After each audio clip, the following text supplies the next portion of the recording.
मैं इतनी तो हिंदी आती नहीं है, हिंदी बोलने से इतना आती नहीं, तो भी बोलना तो पड़ेगा ना जिंदगी के लिए।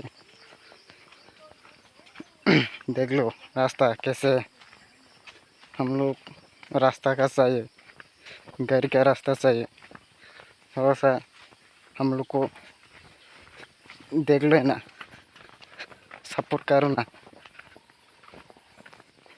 हमारा तीव्र का बुबगरा किंग को हम लोग रिक्वेस्ट करते हो, प्लीज़ थोड़ा सा आके देख लेना। हम लोग का ज़िंदगी ऐसे, या फिर पेड़ों से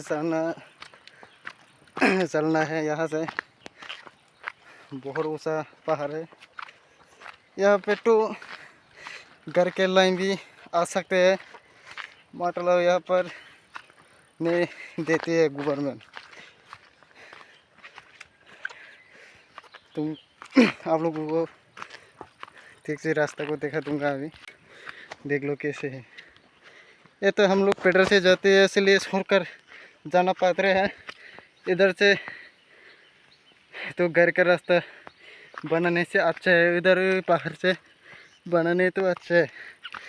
पहली बार भी रास्ता काटा है, अभी नहीं, अभी तो जंगल हो गया। इधर है वो घर का रास्ता है, तो अब हम लोग यहाँ से पैदल से जाना पड़ते है। ये तो सरकार है ना, रास्ता सरकार, इसलिए चलना पड़ते हैं हम लोग। देखो मेरा सर और एक है, कितना मजबूर से